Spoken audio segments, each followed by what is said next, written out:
All right. Hey, good morning. Welcome into the Rise and Grind Morning Show. Get this intro music kicked off here. It's Friday, man, which means it's the end of the week. It's the last show of the week. We'll try to get some things done this weekend, but appreciate you guys joining us this morning. Got some news out of Detroit from yesterday. Obviously, some action. First day of rookie minicamp, kind of getting in action here. Rookies getting into Detroit. Ahmed Hassanin obviously showed up yesterday, and I'm not surprised. One of our topics today is he's already signed. Panthers release Jadeveon Clowney. I did a video yesterday, and then I trashed it because, well, you'll find out why here in a little bit. Are the Bears better by the Detroit Lions? Are the Bears better than the Detroit Lions? This is an actual topic. Someone actually wrote this.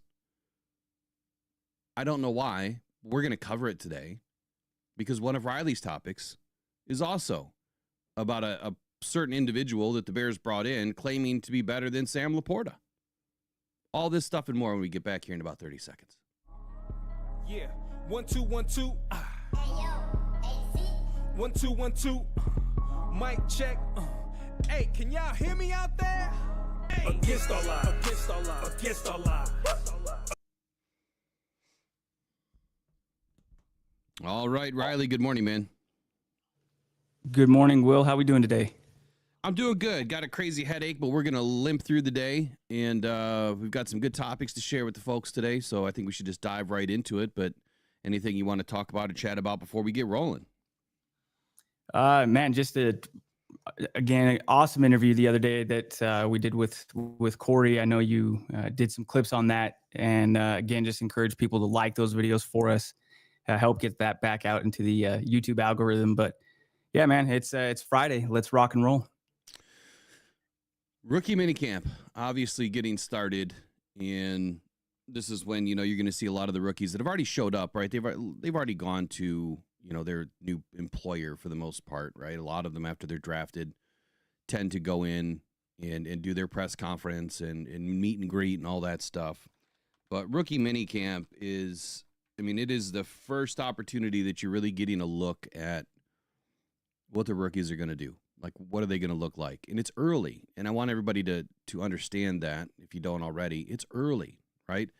They just finished playing a long season last year. Some of them, all the way through January, and then they get a few months off to practice for the combine, and now they're rolling in to start a minicamp. All this is just to kind of get the ball rolling. It's not to go out and win every rep. It's not to go out and look like an all-star from day one. Some of them will, right? They will. Some will. A lot won't. And that's because they have to kind of learn, get the kinks out. From what I understand about the rookie mini camps, the OTAs, look, this is just really drills and practicing from a perspective of getting their body right. This is the first stepping stone to kind of getting their body right for these guys. So, Riley, how much attention have you paid to rookie mini camps in the past, as far as, I don't know, I guess there used to be some stuff that was posted online as far as videos and that. I don't know if they're going to have any in-depth look that, this year from, any major networks. There used to be some things like that in the past. I just haven't really noticed it. HBO, Hard Knocks and that have done certain things, but I guess I haven't noticed the early camps getting much vision anymore. So I guess, how much you paid attention to it? Yeah, I pay attention to it very closely, and I think for a lot of people, there's the, you want reports out of these camps. You want to know exactly how guys are playing. For me, I've always loved to read the quotes from players, from coaches, on how players look, what they're trying to accomplish. Kind of like you said, the thing, and I saw it again yesterday, was they don't have the sticker of the lion on the helmet yet, which tells me this is very early. This is just like, day one. We're not getting into any of the curriculum yet. We're just showing you where your desk is and how to get to the bathroom and, how to get to the cafeteria and all those things. So like you said, very basic, just getting started. But I eat this stuff up incessantly. I can't get enough of, how these players are looking and how things are shaping out. Yeah, this is the gray helmets and white duct tape kind of week, right? This is, I don't know who you are. We don't know what number you are yet. And so we're going to put your name on the front of your helmet so we don't forget who you are. that's rookie minicamp. I mean, honestly, it's all the way throughout training camp. Oftentimes, they'll actually get a number in training camp. But today, May 9th, man, this is the rookie minicamp preview. This is the first day for all teams, or most teams are starting today, including the Detroit Lions. And I would assume that there's going to be some vets in the house. I would assume it's not mandatory for them to be there, but I would think that the leaders of this team will probably be there. Aiden Hutchinson's probably going to take up, I would hope, every opportunity to now go be on the field if he can be and get some extra work in. I would hope. Jared Goff, would love to see him, throwing the football, to some of these guys. So I would assume that some of the leaders of this team will be there, but it's something that I don't know yet. Obviously, we'll wait till the reports come out. I don't even know if media is allowed to be there during this time. They might be. I'm not sure, to be honest with you. So yeah, I don't know either. And if they are, I don't know how much access they really get. It would make sense to have them there to maybe interview some of the players after, but like you said, they may not be there to really overwhelm them. Just like I said, getting them very just dipping their toes. Exactly. Okay, let's get off with let's get off and running with the first real topic of the day, which is the Panthers released Jadeveon Clowney. Here we go.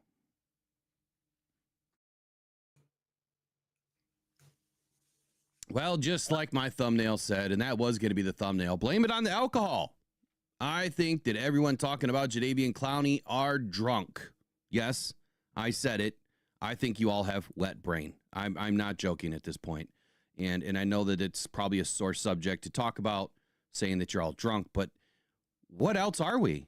Like, are we seriously going to continue to talk about edge rusher every single day? You don't get your wish. It doesn't pan out. Every year you're wrong, and there's a reason for it.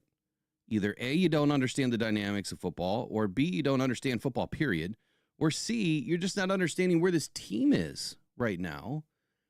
Okay, that's the hot take. Here's the real take. Jadeveon Clowney is not a fit for Detroit.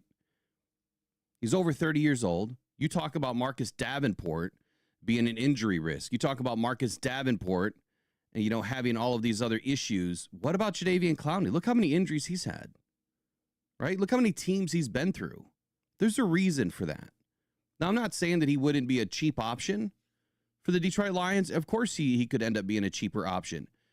But how cheap would it be compared to Zadarius Smith? Because he signed a 2-year, $20 million deal, so clearly he wants about $10 million a year. Now, right now, we don't know what that's looking like. Is it 7, 8, 9 million? Is it 12 million for a season? Is it 5 million? We don't know.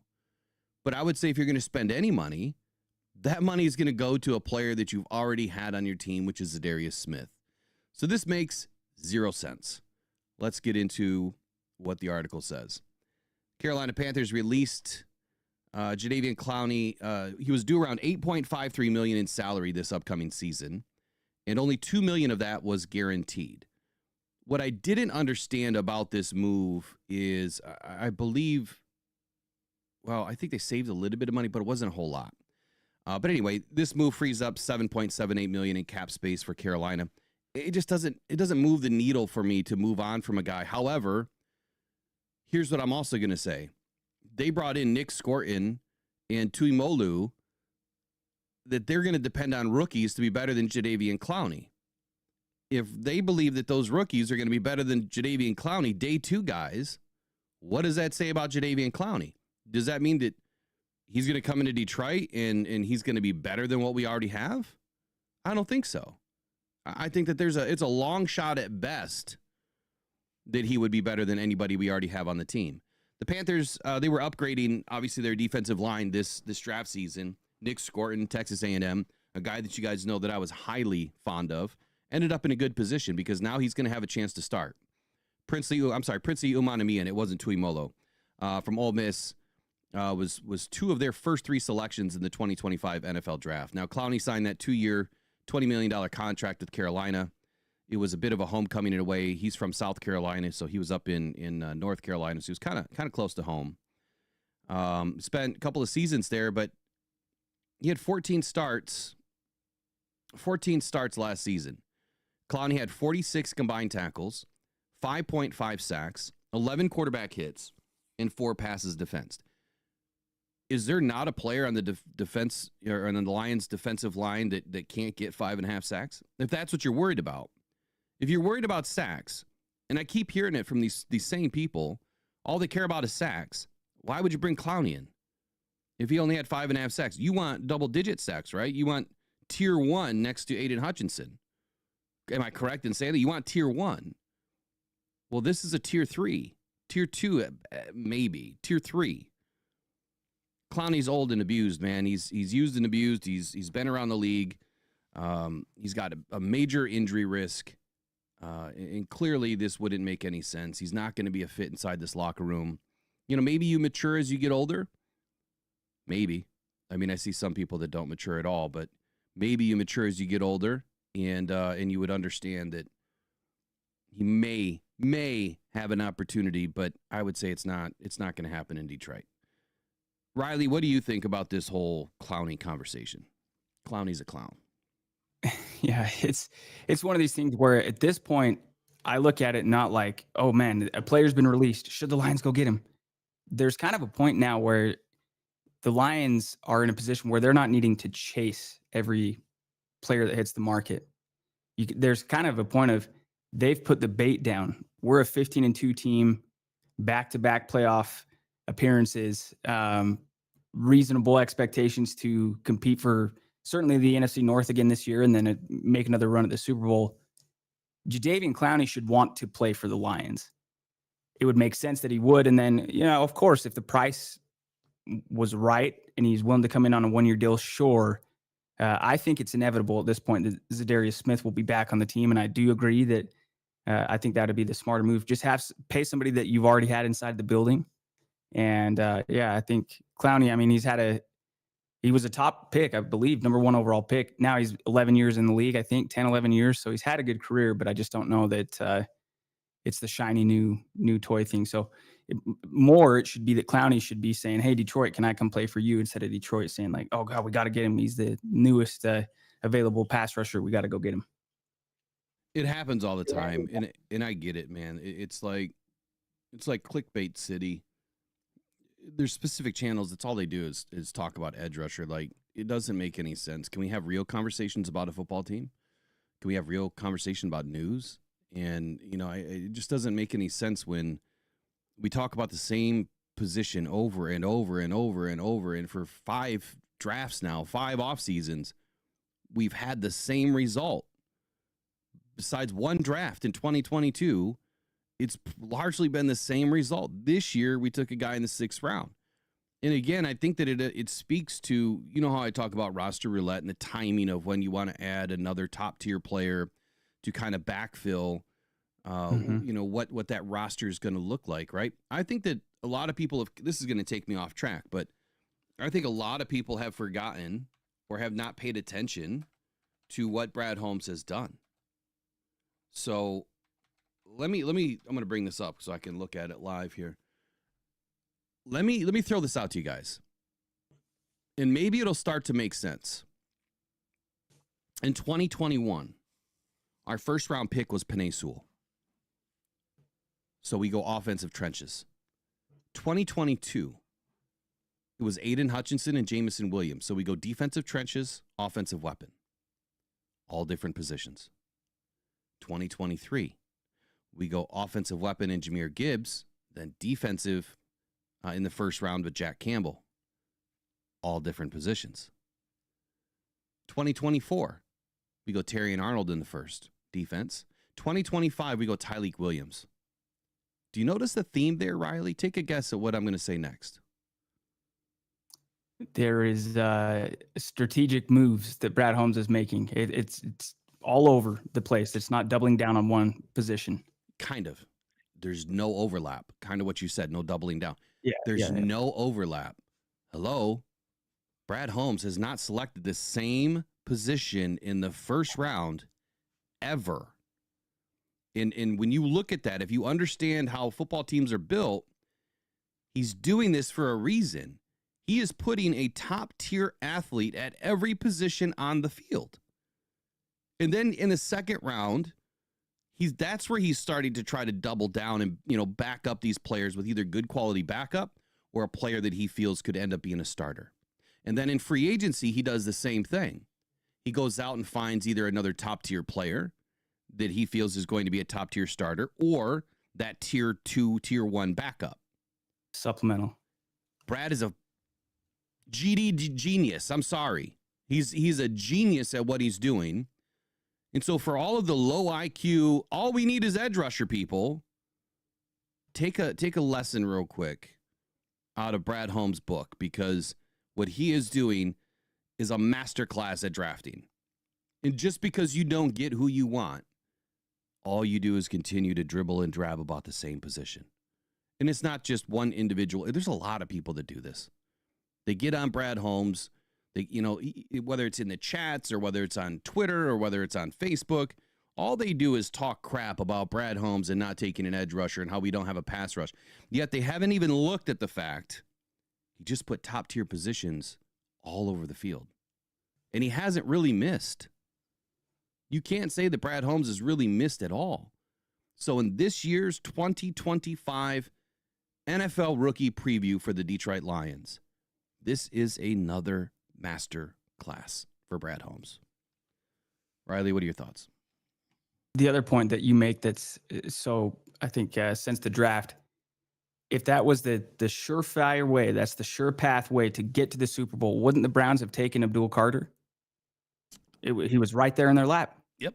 Get wrapped. That would have been the no-brainer, but they didn't, and that says something.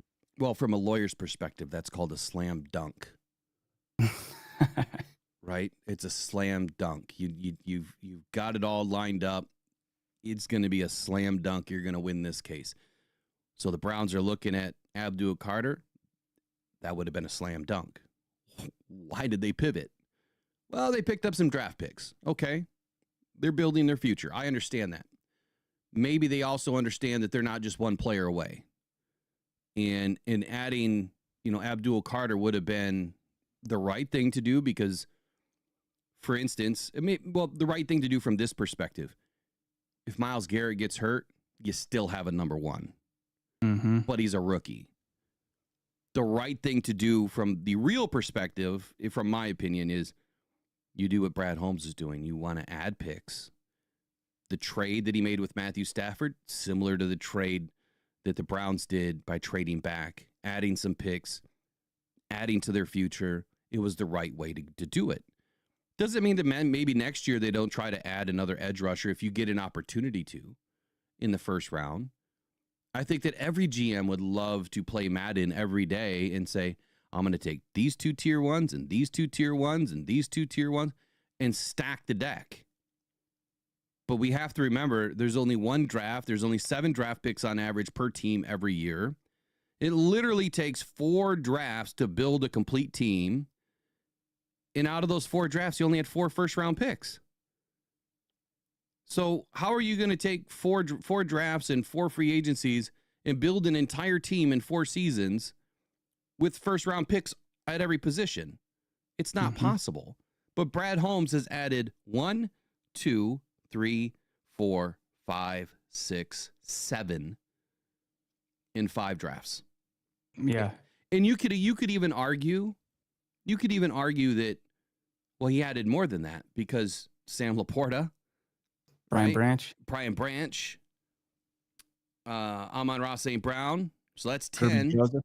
Ali McNeil, that's 11. Kirby Joseph, that's 12. So he's added at least 12 what should have been first-round picks in the NFL draft. And we have yet to see. Tate Ratledge might end up being a first-round pick. Isaac Tesla might end up being a first-round pick. Ahmad Hassanin might end up being a first-round pick. We don't know. So, cut the man some slack. He's got the biggest onions, I think, in the NFL, man. Okay, this is the tough one, but I'm going to kick it to you first before we get into this Bears crap. What's your first item of the day? Yeah, so The Athletic recently did an article with NFL executives. So these are always the ones where it's anonymous, right? Unnamed NFL execs, but they went through each team And one particular NFL executive states that the Bears' new tight end, Colston Loveland, is actually better than Sam Laporta. In an article through The Athletic, NFL executives offered their unfiltered thoughts for every NFC team. Teams who received high marks were the New York Giants and the Chicago Bears. The unnamed NFL exec had this to say as it pertains to new Bears tight end Colston Loveland. Quote, Colston Loveland is going to catch 1,000,000 footballs. He will be better than Sam Laporta. He is such a good receiver, and he's bigger. He's 2 inches taller and 10 pounds heavier. The Bears will have an 11 personnel package with Luther Burden in the slot and the 12 package when Burden is off the field with Loveland and Kmet on the field. They are set up pretty well. So this one's really simple, and it's funny how it keeps tying back Bears and Lions. So I'm just going to ask you, Will, the simple question: is Colston Loveland better than Sam Laporta? Here's the easy answer. How do we know? He hasn't played it down in the NFL. Right. How do we know he's not going to come out and flop on his face? Yep. Just because he was selected at what, number 10 overall? Yeah. Doesn't mean a damn thing. You still got to show up and produce.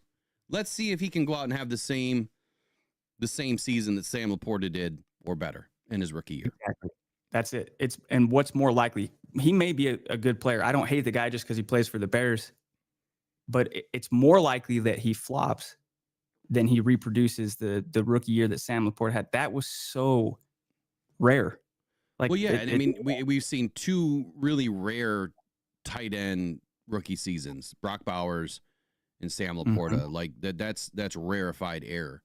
So to say that this guy's better than Sam Laporta means that he's going to end up somewhere between Sam Laporta and Brock Bowers' first season, or better than Brock Bowers. So who wrote this again? So this was from The Athletic. The NFL executive it's unnamed. That's how these ones go, right? Where they're unnamed. Okay. So he doesn't have to have his name behind it. I understand that. I mean, now that I have, some access, and I'll reach out to people and ask for some comments, and if they wish to be unnamed, they'll be unnamed. But sure, you want to protect your sources at all costs. But I think that also comes with a certain level of trust from the person that's telling you that. So I think everyone understands, from my perspective, how often do I ever say from my source or an unnamed source? It's a couple of times a year, maybe 5 or less. And out of all of those times that I've used it, only 1 or 2 things three things haven't come true in the last few years. And that was the trades in this draft. But at the same time, it did come true because Brad admitted he was trying to move up. So it just didn't happen, right? It took 2 to tango. It took the right people on the board. My source was correct. We just don't know what would have happened if. Speaking of Luther Burden, I have a video coming out today that involves Jameson Williams. You're definitely going to want to watch that one.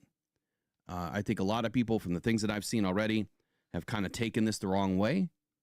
It has not gotten major airplay yet, but from what I'm seeing, people are taking it the wrong way. So I'm going to set the record straight. It's going to be a positive one about JMO. It also involves the Bears. And that's where people are kind of running away with it, thinking, what is he doing? Why is he doing this? I'll address both sides. But I'm going to do that later on today when the video drops. So, no, I don't believe Colston Loveland is better. He might be a better rapper than Sam Laporta, but I don't even know that answer yet because I haven't seen Sam rap. Yeah, we don't want to make assumptions about that. He might be pretty good. We don't know. So the backup to this is Gene Chamberlain. Chicago Bears on SI wrote that the Chicago Bears and Detroit Lions, who's better now and why? And I'm looking at this, just the headline, and I'm thinking to myself, what do you mean who's better now and why? Has something changed? Well, the only thing that's changed for me, or at least for the Lions, is we lost Ben Johnson to the Bears, and we lost Aaron Glenn to the Jets. We lost a few coaches, positional coaches.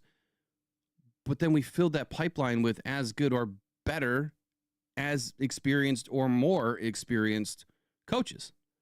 We didn't lose any football players that were part of the starting cast.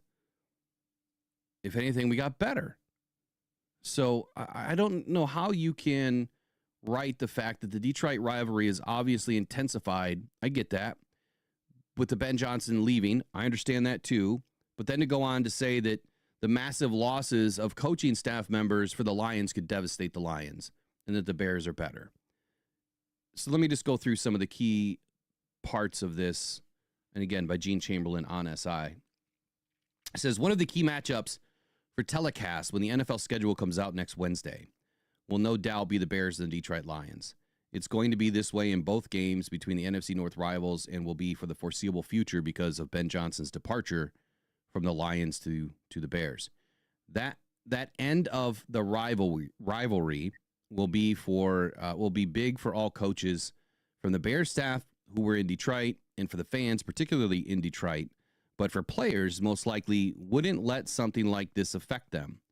After all, unless they're DeAndre Swift and used to play in Detroit, they're not really getting caught up in all beyond trying to gain a win. What about Montgomery? Did they forget that David Montgomery used to play there? Why are we only talking about DeAndre Swift? Montgomery used to be a Bear.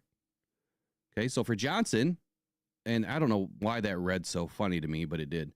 For Johnson, it will be real because he'll be coaching against his former boss and friend, Dan Campbell. It's like the Kyle Shanahan and Sean McVay matchups. Yeah, I'm not going to put Ben Johnson in the Kyle Shanahan and Sean McVay echelon. Not even close. He has a long way to go. What really matters, though, is how this coaching switchover has impacted the teams. The Lions were obviously the division favorites. They might be again, but the attrition from losing both coordinators and key assistants to both the Bears and the Jets with defensive coordinator Aaron Glenn is sure to have an impact early this season at the very least. How to gauge this is impossible, but the matchup between the Bears and the Lions has other changes, and those involve personnel. So here's how the Bears-Lions NFC North matchup looks after free agency and the draft, who's better and why. Coaching. The real mystery in the matchup won't be how Ben Johnson handles calling plays against his old boss as much as it will be how the Lions offensive coordinator John Morton and Campbell handle the offense against the Bears. The Lions could depend on Johnson's game planning and design for 3 years, and now he's gone to a rival. Handling the game management is new for him, but not everyone struggles with it the way that Matt Eberflus did. The loss of the receivers coach Antoine Randall L. and quarterbacks coach TJ Barrett to the Bears tight ends coach Steve Hayden and passing game coordinator Tanner Engstrand with Glenn to the Jets and defensive line coach Terrell Williams to the Patriots means a total rebuild for the Detroit staff. He's giving it no edge. What do you think? Do you think that there's a coaching edge between the Bears and the Lions? Yes, I do. And I'll take Dan Campbell 10 times out of 10. Exactly. Dan's been doing this for a while now.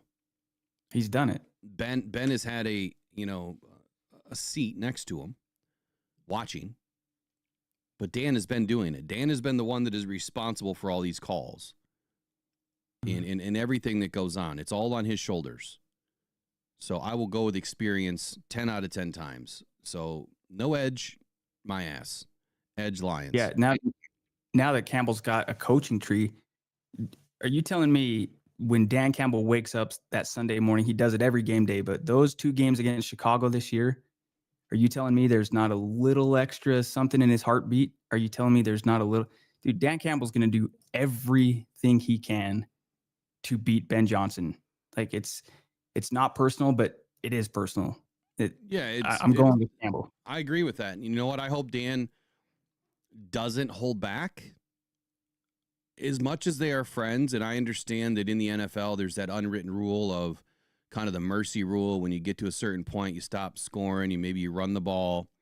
No, please, Dan, jam this football down their throat, hang 50 on them, hang 60 on them. I don't care, but go do what you did against Dallas. You need to wipe the floor with them so that everybody in the NFL wakes up and says, whoa, we had this one wrong. Yeah. Okay. Yep. I don't care that he's your friend. Be friends after the game, because Ben Johnson, I guarantee you, if he gets the chance, he would do the same to you to prove it to the NFL. Don't let it happen. Quarterback. Jared Goff provides the Lions with a massive experience advantage over Caleb Williams. I'm surprised that they're saying this, right? Although the Bears quarterback does have the toughest season out of the way now and is coached by more competent help. Goff is trying to staying in the pocket and getting the ball out, won't scramble, and could be an easier target for the Bears to reach now with more of an attacking style of a defense. Williams going against Detroit's defense will be a bit of a mystery because the scheme by coordinator Calvin Shepard won't be exactly the same as the one that he faced from Aaron Glenn, giving the edge to the Lions here in the quarterback room. I would agree. It's a clear edge for the Lions. But the one point I want to pull out of this is where they're talking about Goff not scrambling and it could be an easier target for the Bears defense. Yeah, good luck. You just added Tate Ratledge. We still have the same offensive line, and that offensive line got way better this offseason. Giovanni Manu in his second year, Mahogany in his second year. Ratledge is an absolute dog. This offensive line's better. It's not going to be worse this year. So, yeah, the Bears aren't going to have an easy time. What is your thought here? Yeah, exactly. As you're saying that, I remember, I think Amon Ra on the St. Brown's Bros podcast, he was talking about it after, like, all the players, man, they're gonna want to do everything in their power to beat Chicago. And I think the difference is for Jared Goff, he will do whatever it takes to win that game. If he has to throw for 80 yards, if he has to just get it out and throw the simplest little dump off passes, whatever it takes. I like Caleb Williams. That's known. I think he has a ton of talent.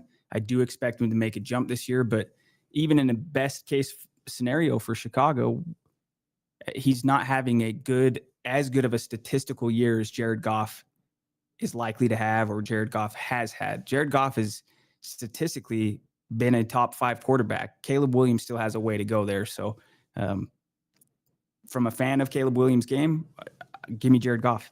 No question. Absolutely. Brent Lighton made a good comment in here where he said how he ran up the score in Denver. That will do that to the Bears too.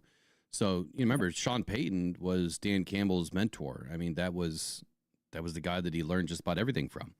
So yeah, the fact that he went in there and did what he did to the Broncos, it hopefully tells me he would do the same to Ben Johnson. If you're going to do that to the guy that mentored you, well, now you need to do it to the guy that you mentored, right? Don't let it happen the other way around.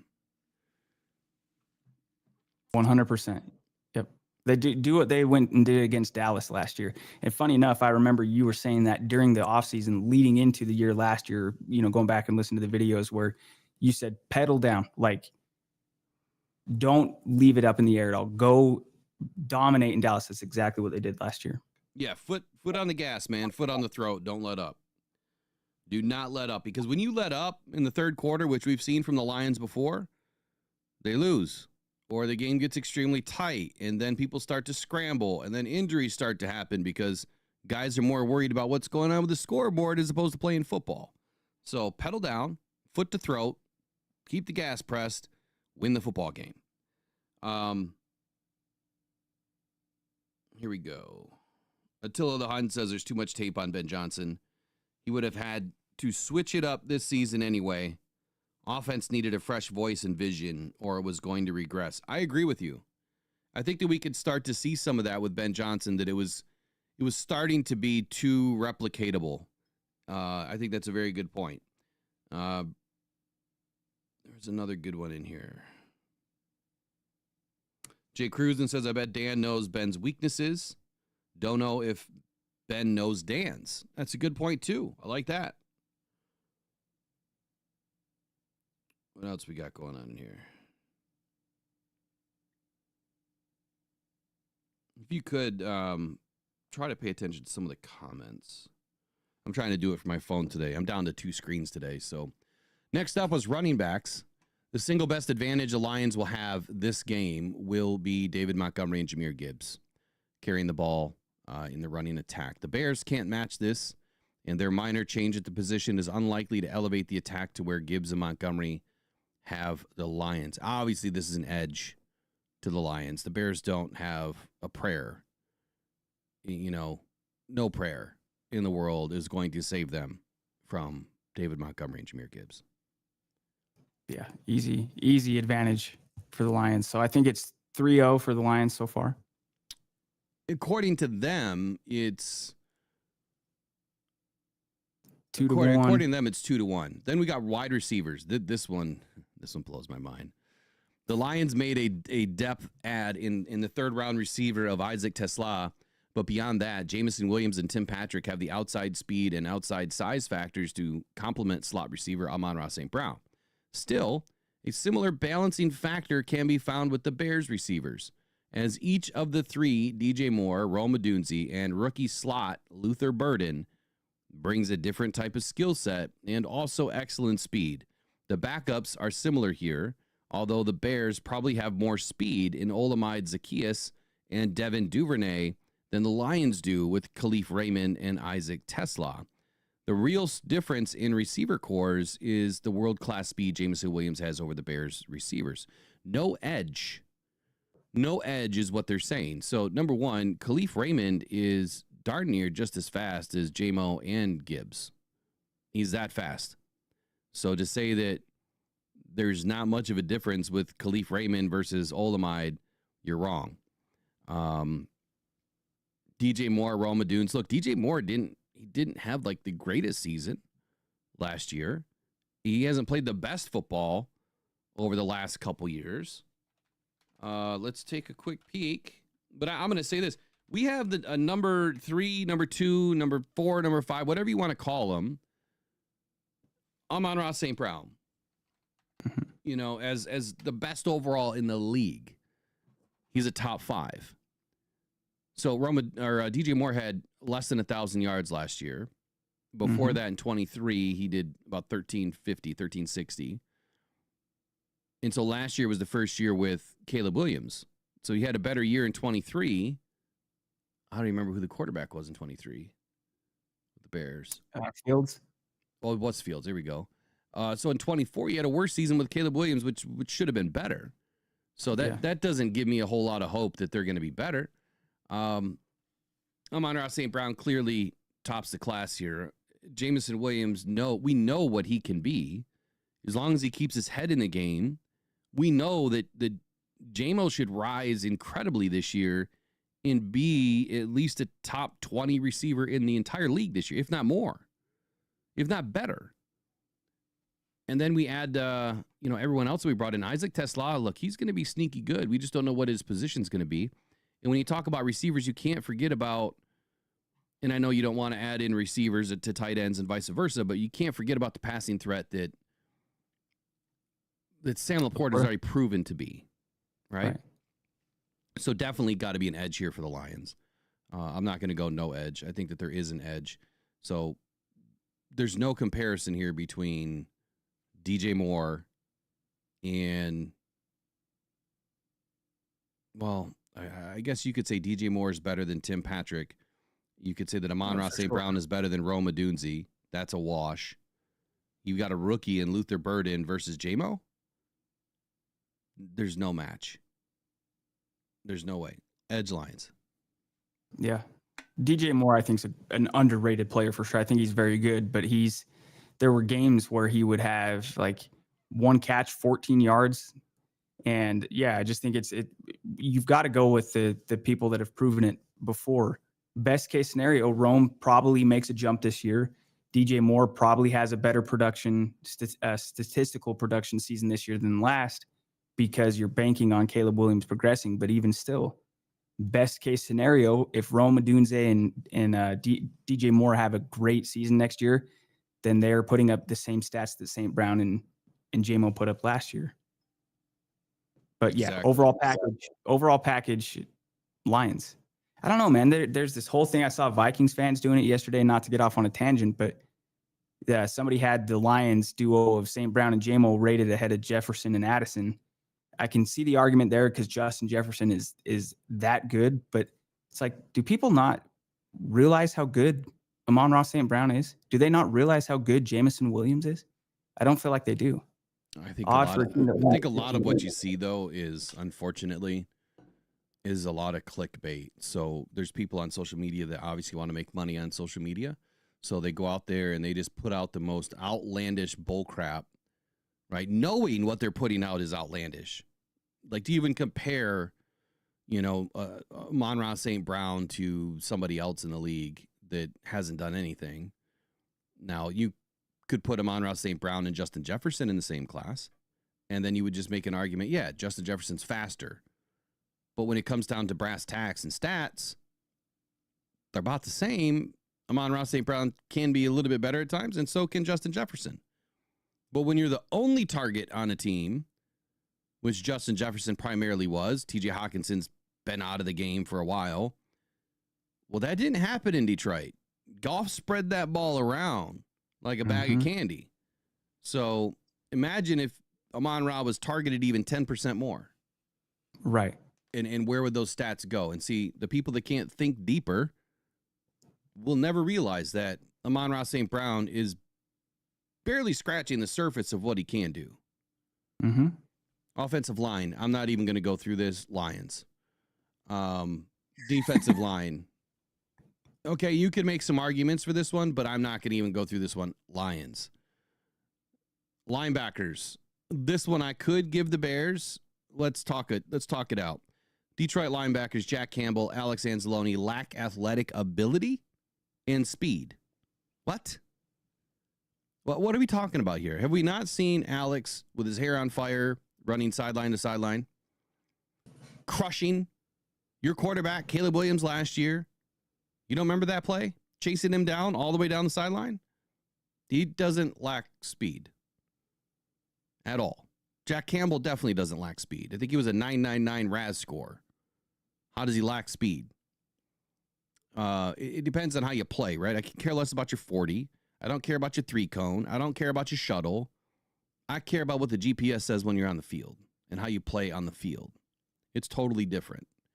That's why the film is so important.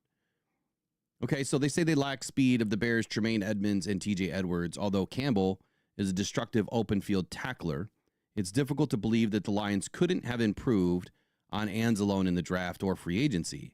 The Lions were 5th against the run last year, but it wasn't because of the linebackers. What? Who is it because of? Before everybody got hurt, it was absolutely because of those linebackers. They're the ones that were stuffing the run the majority of the time. It was the good offenses that spread the linebackers out. That's when the linebackers struggled against the run, but that's where the defensive line had to step up, right? Had to stay home, had to do their job. It didn't happen all the time. We also suffered an ass load of injuries. Tremaine Edmonds and TJ Edwards, remind me, I'm going to look it up, but remind me just from your memory, didn't our running backs completely crush the Bears last year? I think they had field days with them. Gibbs and Montgomery. It was a productive day for both of them in both games. So give me your thoughts here on linebackers. They say edge Bears. I would say at a minimum, there's no edge because we had a bunch of injuries last year. We don't know what they would have done, but they had their defensive line and they didn't play well at all. We don't know what Derek Barnes is going to be. We know what he started to be. We don't know what he's going to be. We know who Jack Campbell is. Entering year 3, I'm expecting him to level up big time this year. Yeah. And Alex Anzalone hasn't showed any signs of slowing down. So if you look at it as a package, what you have to do, you have to look at the big picture, just like where you're saying with Amon-Ra. It's like he's the best receiver on the best, one of the best offenses in the league. So you look at the big picture, but let's just do a draft of these 4 players. So Alex Anzalone, Jack Campbell, Tremaine Edmonds, and TJ Edwards. Those 4 players are available. You have the first pick overall, Will. Who are you taking of those 4? And I've known what they've done so far in the NFL. Yep. As of today, if you were starting a team and you're addressing your linebacker, these are your 4 players. That's your pool of linebackers. Of those 4, who are you taking? I don't know all of Tremaine Edmonds' stats and analytics. I don't know it like I do. It's Jack a lot. Campbell. There's a ton of players, but I guess the point I there would is say that I would probably take Jack out of all those because he was my call for the Lions in that draft. He was one of the guys that I got right out of the first. I got 5 guys right in that draft. So I obviously would have taken Jack because I know the upside and I see where he was trending. And it's not because I'm a homer Lions fan. I'm speaking truth here. Jack Campbell is going to be a special linebacker in this league for a very long time. He's had 2 years under his belt, and look what he's already doing. I think he's getting shafted, by all of these votes and, awards and things like that. But I don't think he really gives a crap about any of that.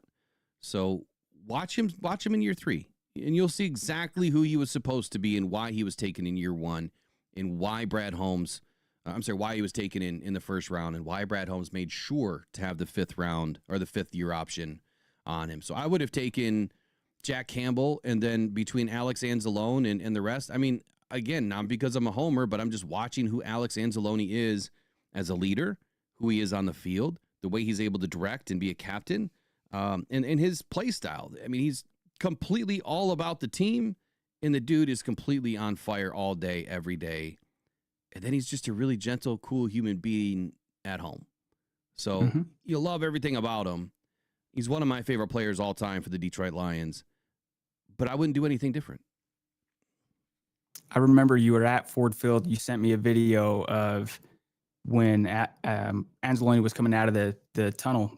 I think it was against the Vikings because he was coming back right at the end of the season. Yeah.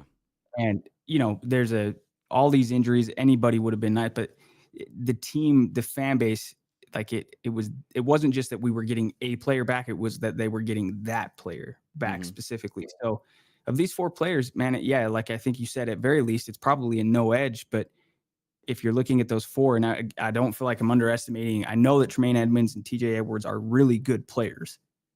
But I don't know that it's not like you take 2 and I'll take 2, and it's probably a wash. Yeah. So I'm going to go ahead and give that edge to the Lions.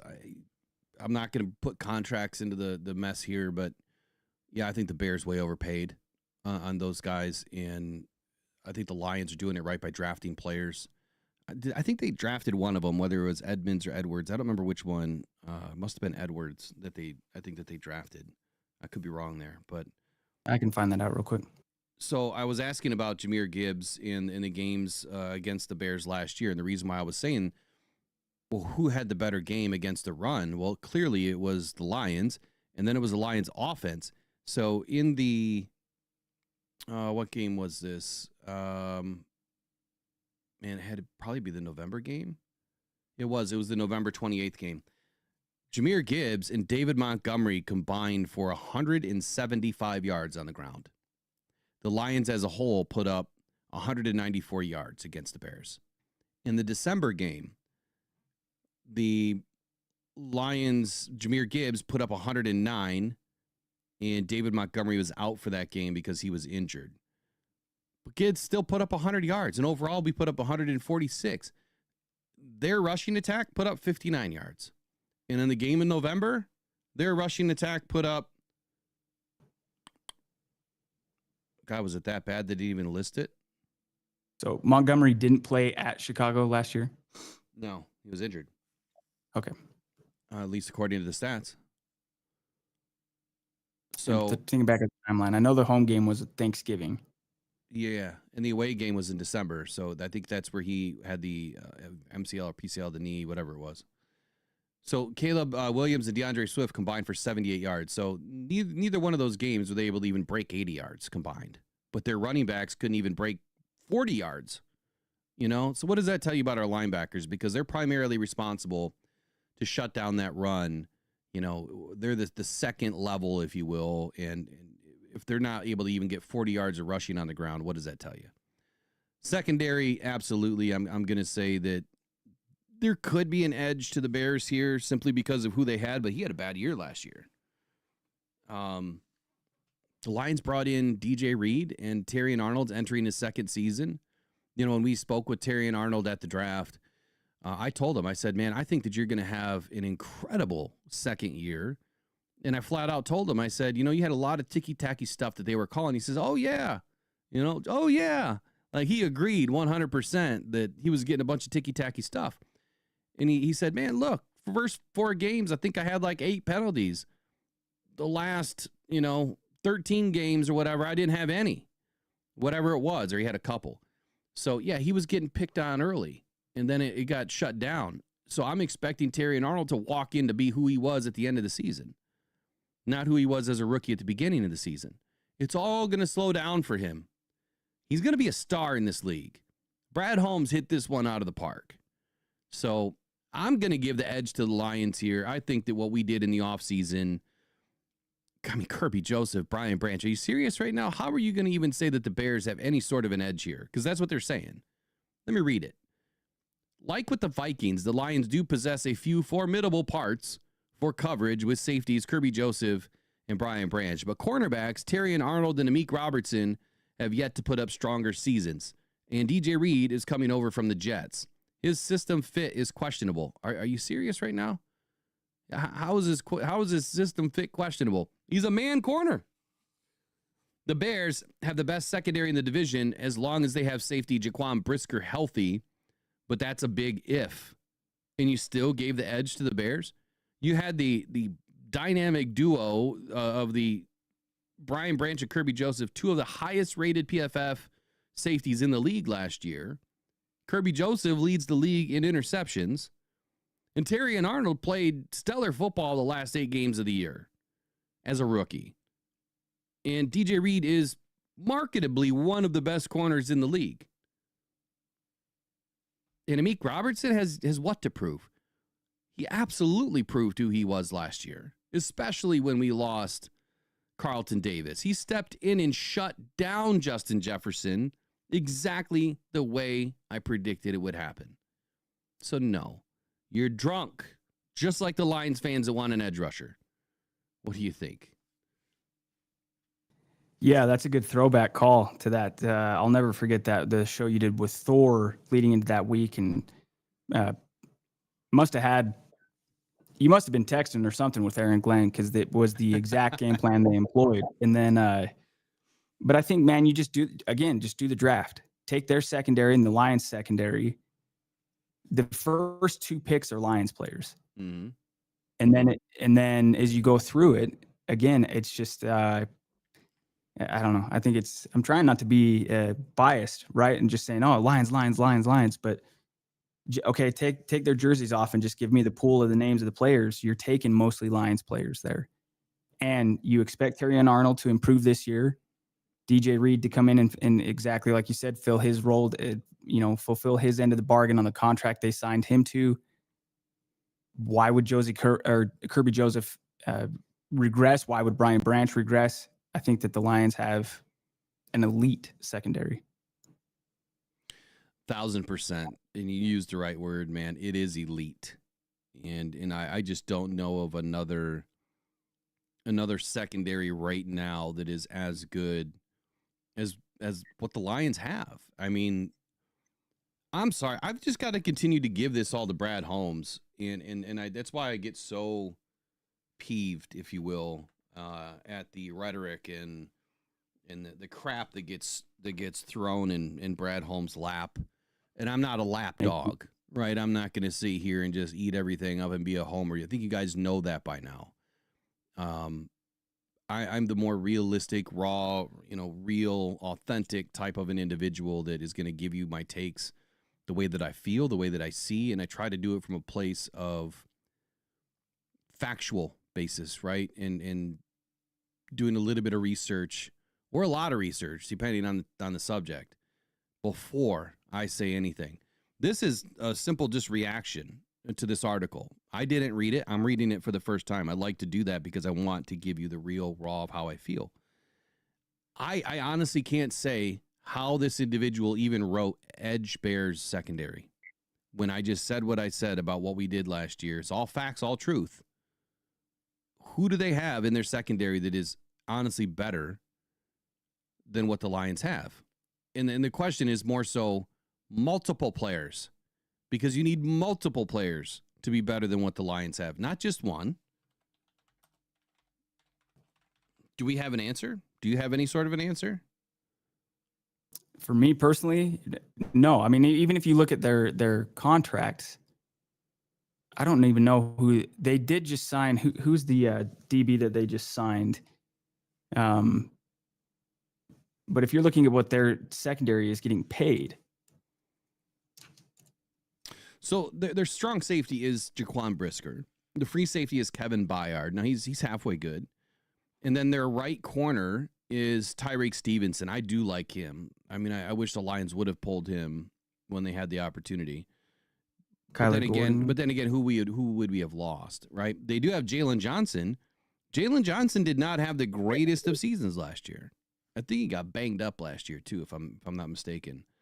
But if you look behind them, Nick McLeod, Jonathan Owens, Tavarius Moore, Terrell Smith, Josh Blackwell, I don't know how many of these guys are even going to make the team. They have a ton of guys on the team right now for their 90-man. I can't say that, okay, Jalen Johnson, he was the best cornerback in the league a couple of seasons ago. Is he the best now? And can Terrion Arnold be as good, or better than Jalen Johnson? That'll be a conversation for a later day. We'll figure it out. But we'll go back and maybe look at rookie years and compare it. So I'm going to move on to the next topic, which is special teams. There's no way you can say the Lions don't have an edge here. We have the best punter in the league. Jake Bates is becoming one of the best kickers in the league. I mean, where did he finish last year? Didn't he score the most points ever for a Lions rookie kicker? I believe so. Yeah. Yep. And it's for a team that goes for it as often as they do on fourth down. Right. Taking a lot of opportunity away from Jake. Right. Yeah. And he still finished where he finished. Man, that game winner at Houston was like you could have fit a piece of paper between the ball and the goalpost. But right. So he was 3 for 3 from 20 to 29.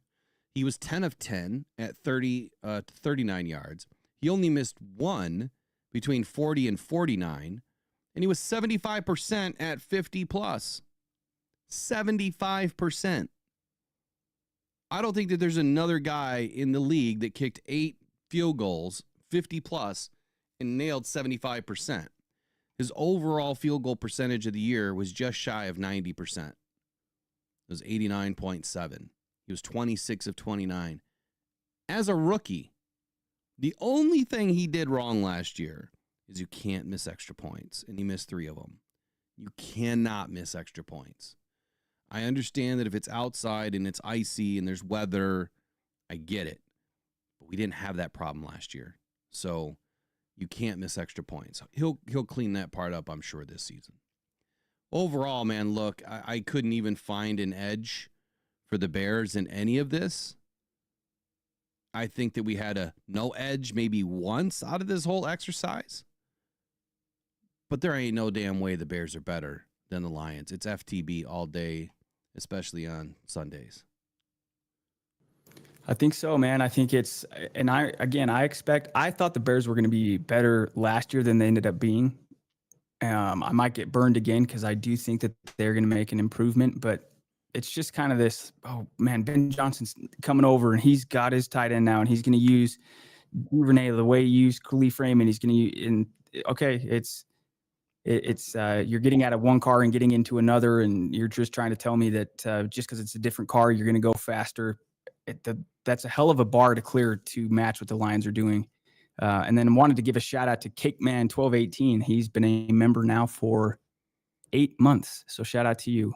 Yeah, big shout out to you, man. Yeah. Appreciate you, Cake Man. I did miss one yesterday. We did have someone join yesterday, and now I totally forget the name because I didn't look this morning. My bad, my fault. So whoever you are, I thank you. I appreciate you. And I will recognize you when I get done with this today. I'll make sure I go in and pull your name It usually takes a couple of minutes for it to register so I can pull it. So moving on, man, there was a former Lions player. A former Lions player that I want to talk about for a moment. So kind of let's slide over to some Lions news. And this is former Michigan football star, right? And former Detroit Lion wide receiver, Donovan Peoples-Jones. So the Lions picked him up in free agency of 2023, if I'm not mistaken. I think they traded like a 6th for him or something, didn't they? I don't really remember at this point. Check. I think, yeah, they were. Brad Holmes, you got to go trade for a receiver. Well, everyone was clamoring for edge, and we took Donovan Peoples-Jones. So, yeah, it was October 31st, 2023. It was a trade with the Browns. The Lions gave up a 6th-round pick. And he didn't really hit the field running, right? He didn't really make an impact on the team at all. Crazy, yeah. He didn't make an impact. And then in 2024, he has a full offseason, and we're expecting him to make an impact. He doesn't make an impact. It was kind of a big letdown. I mean, he filled a purpose, for us at the end of 2023.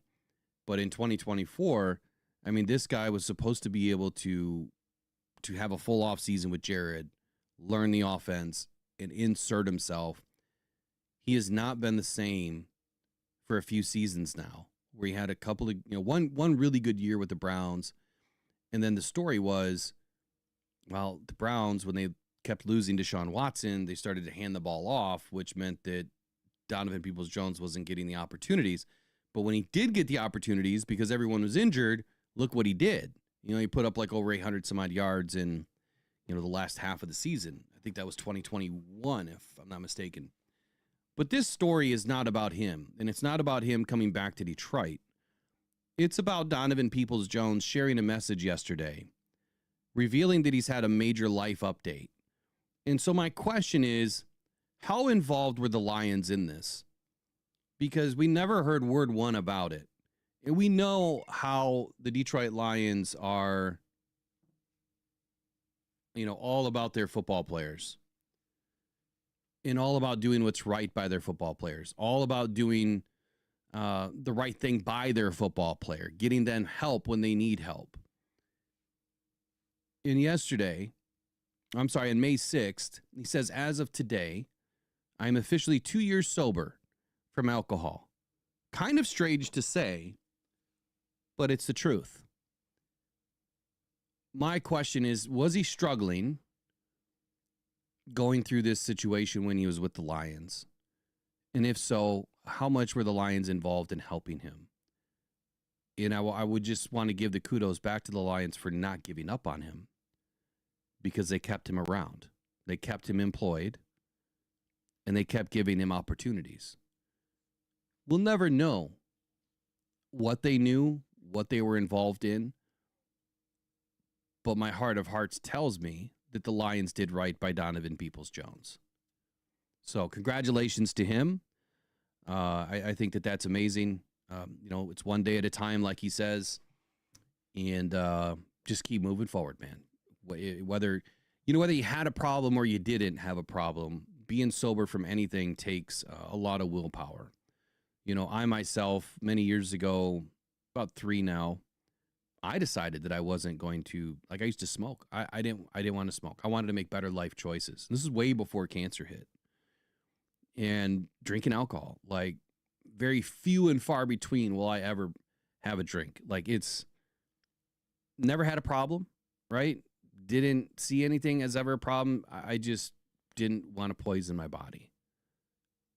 And it's like I'm making all these good choices and then bad things happen, with the cancer and all that stuff. But just walking away from something, no matter what it is, it's much harder, whether you have a problem or not. Because you could walk into a restaurant, sit down for dinner, and want to have a glass of wine or a drink or whatever. For some, it just kind of goes hand in hand. You get home from a long day at work, you want to crack a beer, go mow the lawn. Just kind of went hand in hand. But to walk away from all those traditions, just like I said on Cinco de Mayo, man, it just kind of hit me like these used to be days where everyone's reaching out saying, hey, we're going to the bar at 10 a.m. or noon or on lunch break or whatever. And we're going to stay there all day and play pool because it's Cinco de Mayo. Like, it registered to me like it's Cinco de Mayo. I don't get those messages anymore. I don't get people reaching out to do those things because they know I want nothing to do with it.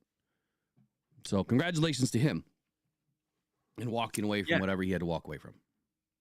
Love it, man. I think that's well said. I'm glad you brought that up. And then according to John Hendricks from the New Orleans Saints, Canal Street Chronicles.com, Peoples-Jones is actually in New Orleans today trying out for the Saints. He's one of 16 tryout players for the Saints rookie minicamp. So may see him on the field again soon if he's still only 26. That's just crazy. You're saying DPJ is going to have a tryout? Yeah. Yep. He's in New Orleans today. Yep. Yeah, that's awesome. It's exactly what you want to see. And again, I want to throw it back to the Lions to say whatever you did, however you were involved, you did right by the dude. And that's exactly what everyone needs to see. So continue on. You're saying something. No, just I think that was it. I think you're exactly right. And that's the thing that, they could have aired that out publicly. Hey, it's not our fault. He didn't pan out here as a player. There's X, Y, and Z going on, but it's not that big of a deal. The person's way more important than touchdowns or first downs or yards. And so, 26, man, he's just a kid still. He's a young man, I should say. He's not a kid, but plenty youthful. And so good luck to him in New Orleans because he's had production on the field. We've seen him produce. You just got to be in the right situation sometimes too. Oh, shoot. We missed man, big shout out to Adam Gakowski again, dropping in the $25 into the Twitter machine, man, or the Twitter machine, the Cash App machine. Every Friday, it's like clockwork. I know you reached out to me by email. I think I shot you one back, but if I didn't, I'll make sure I follow up today. I want to make sure I send you something. So if you did not send me your address, please do it. I will get to everybody. I'm just waiting on a few things before I can send everything out. There was a Ray Agnew press conference this morning at 9 a.m. that we missed. I'm not sure what that was about. And we'll have to, maybe I'll dial that in when we're done here. But Maureen became a member yesterday. So thank you, Maureen, for becoming a member. One of these days, I'm going to get your name right. I just struggle with it. I don't know what it is. I'm just gonna call you Big M. Big M. Big M in the house. No, I can't do that because then that would make me sound like I like Michigan. All right, we had some signings yesterday talking about rookie minicamp preview. Let's kind of get into it. The Detroit Lions, I'm not surprised that Ahmad Hassanin was one of the first to sign his contract. Like, this dude is ready to go. He wants to play. These guys get into the house yesterday. They sign their deals. And you know what? It should be that easy, right? It shouldn't be any problem with these contracts at all. They're fairly straightforward. They're guaranteed. They get a pay scale, and I think that there's a window, of it could be this low or this high. I don't think it's a direct number all the time. I think they can negotiate if they really wanted to. But for the most part, these rookies want to come in and sign their deals. And Ahmad Hassanin got his deal done immediately when he got to town yesterday. As we heard from Corey the other day, that he was going to be bringing Ahmed to the airport just a couple hours after we hung up our interview. There was a few other Lions that signed their deals as well. Offensive lineman Miles Frazier, safety Dan Jackson, and wide receiver Dominic Lovett. And then the Lions also announced Lee Fontenot out of Arizona State and cornerback Gavin Holmes signed with the Lions as undrafted free agents yesterday. Hold on a second here. We got, let's see, I just saw it. Brandy Coffee says that the easiest way to remember this, or I'm assuming this is what she's saying. She says, I need some more Reen, not so opposite of less. More Reen. Yeah, for me, it's just the way that my vocal box works. Gotcha. You know, I've had my windpipe crushed and cancer and a neck surgery. So 3 major injuries. You know, coming back, you know, like after cancer, like I said from the very beginning of when I started the show, it was podgy therapy for me. And it was because I was talking like I was chewing glass is what it felt like in my throat. So I had to kind of relearn, you know, how to talk again. Yeah. And so just some things aren't what they used to be, and that's okay. It is what it is. You'd never notice if you didn't tell the story. We all have our things that we have to deal with in life. So I was trying to look at this article real quick that was saying that the Lions signed. Yeah, so center Lee Fautanu, Arizona State, cornerback Gavin Holmes, both signed. They're undrafted. Tight end Zach Horton out of Indiana. Wide receiver Jacoby Keeney James, UMass. Safety Ian Kennelly, Grand Valley State. Wide receiver Jackson Meeks, Syracuse. He did get a large signing bonus. I think it was $200K. I think it was another $200K guaranteed.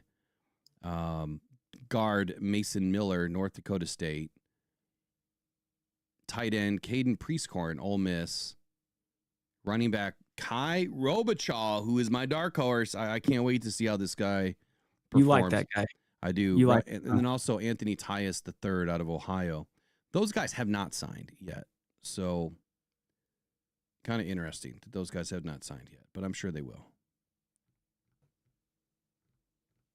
Yeah. It's funny too. Like you said the other day when we were getting done with Corey, it's funny he happened to be, you know, getting ready to take Ahmed to the airport, and that's no surprise to me. I'm sure he was like, I'm gonna land in Detroit at, you know, 3:56, whatever. I'm gonna get to the team facility, put a piece of paper in front of me, and I'm gonna sign it. You know, obviously there's gonna be more to it than just that, but personality wise, it seems like what he wants to do. Put a piece of paper in front of me. I'm gonna sign it. Give me some pads. Let me hit the field.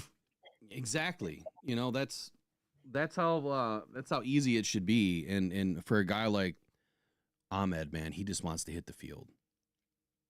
He just wants to prove. Like, I'm really hoping that there's some media allowed and we could get some video. I didn't even look or act, you know, like see if there's something I could attend. Not that I would even have the time anyway. I don't.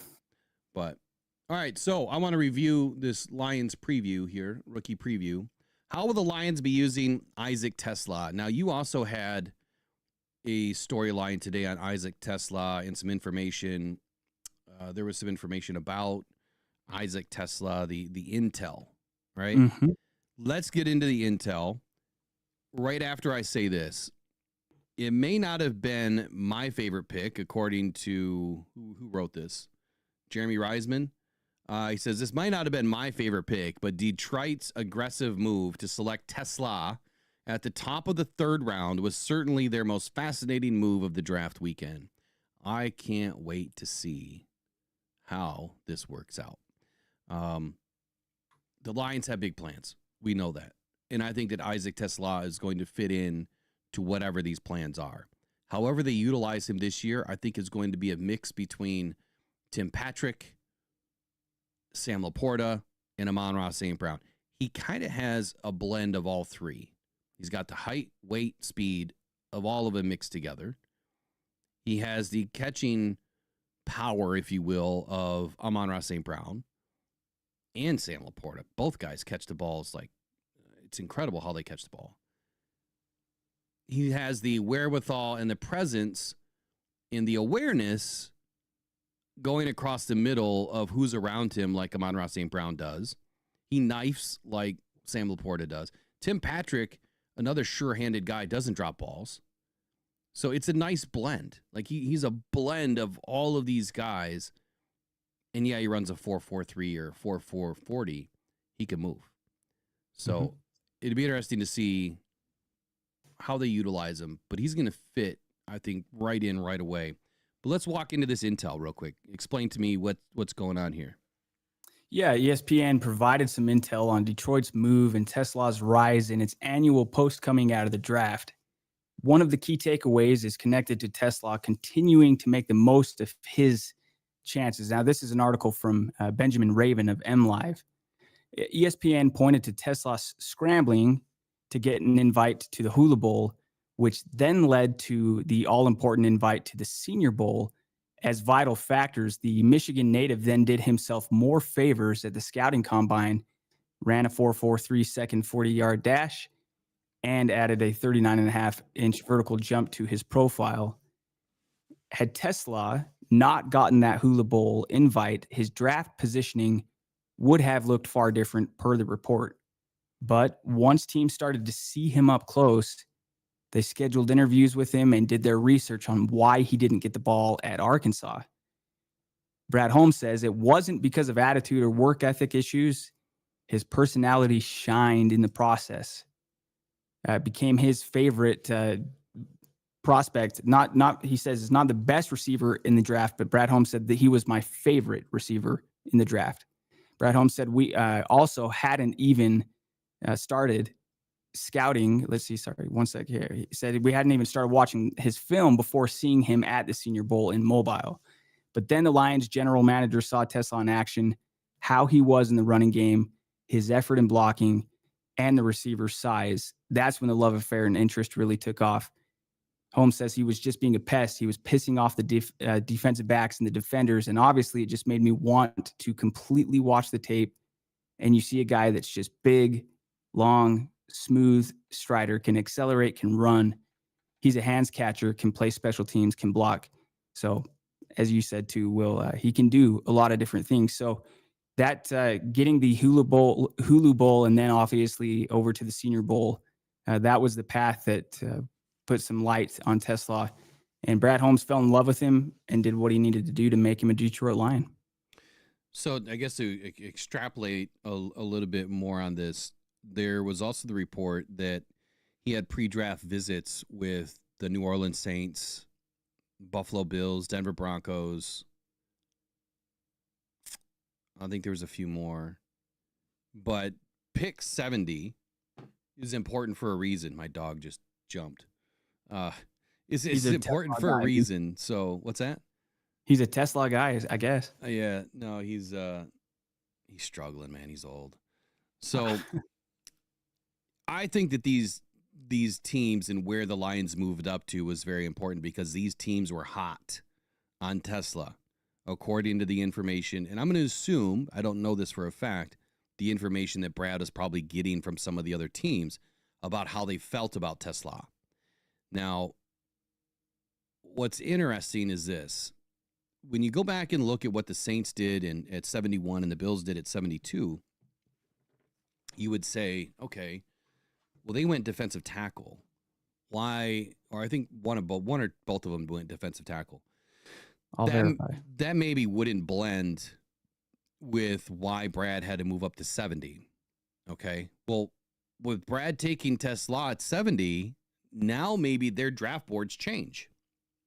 And they move on to the next highest draft graded player on their board, potentially, right? Well, now it really dials in at 74 because when the Broncos were on the board, they took Pat Bryant at number 74.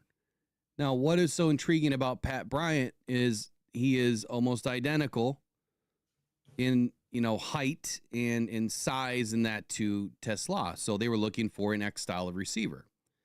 He's not near as fast as Tesla.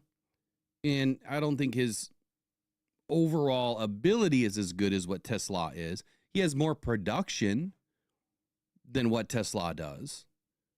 But again, I don't know if you mentioned this in what you were reading, but the main culprit to why Tesla did not get targets was the inexperience, inefficiency, and just bad quarterback play for Arkansas's quarterback. And I don't know his name, but I have watched plenty of tape by now on Tesla. I've cut up some, like I said, from the Liberty Bowl.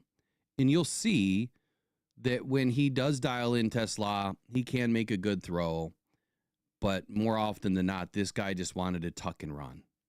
That whenever he was getting pressured, he scrambled. And that's not going to bode well for a wide receiver group that had some pretty good wide receivers, but that's not going to bode well for your wide receiver group when the quarterback just wants to tuck and run. So Brad made the smart move. I have a feeling that Tesla would have been gone at 74. He would have been a more intriguing option. It would have been a tough decision for the Broncos. Tesla, Pat Bryant. Tesla, Pat Bryant. But I think at a minimum, once, these bigger receivers start to come off the board, well, then there's probably going to be a run. Now, I haven't gone into, fully identify what receivers went where. We usually will do that. We'll cover it. We'll do redrafting. Maybe we'll do some of it next week. Did you find out who they took at 71 and 72? Who took what? Yes, I did. You were right. The New Orleans Saints took Vernon Broughton, Yep. defensive tackle out of Texas. And then the next pick was Landon Jackson to the Buffalo Bills. But the receiver before Tesla was Jake Beck at 58 to the Raiders. And then just like you said, then the Lions take Tesla. Pat Bryant goes 74. Jalen Noel goes 79. So, yeah, there was about 10 picks before, and then it just was a few picks after where receivers started falling off the board again. All right. So I think it just makes sense. Brad did what he did because he knew that there was going to be a run at some point on some of these bigger bodied guys. And based on the intel that he had on those three teams, that one or all of them were looking at taking a wide receiver around this position. And what we don't fully grasp as fans at times when, we're watching the draft, you are not looking at all 32 draft boards.